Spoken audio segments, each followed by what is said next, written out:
একসময়ে আমি কাশীতে একটা পথ দিয়ে যাচ্ছিলাম। তার একপাশে ছিল একটা প্রকাণ্ড জলাশয় ও অন্য পাশে একটা উঁচু দেওয়াল। মাটিতে অনেকগুলি বানর ছিল। কাশীর বানরগুলি দীর্ঘকায় এবং অনেক সময় অশিষ্ট। বানরগুলির মাথায় হঠাৎ খেয়াল উঠল যে তারা আমাকে সেই রাস্তা দিয়ে যেতে দেবে না। তারা ভয়ানক চিৎকার করতে লাগলো এবং আমার কাছে এসে আমার পা জড়িয়ে ধরলো। তারা আমার আরও কাছে আসতে থাকায় আমি দৌড়াতে লাগলাম, কিন্তু যতই দৌড়ায় ততই তারা আরও কাছে এসে আমাকে কামড়াতে লাগলো।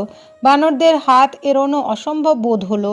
এমন সময় হঠাৎ একজন অপরিচিত লোক আমাকে ডাক দিয়ে বলল, বানরগুলির সম্মুখীন হও। আমি ফিরে যেমন তাদের দিকে মুখ করে দাঁড়ালাম, অমনি তারা পিছু হটে পালালো। সমগ্র জীবন আমাদের এই শিক্ষা পেতে হবে, যা কিছু ভয়ানক তার সম্মুখীন হতে হবে, সাহসের সঙ্গে তা রুখতে হবে। দুঃখ কষ্টের ভয়ে না পালিয়ে তাদের সম্মুখীন হলেই বানর দলের মতো সেগুলি হটে যায়।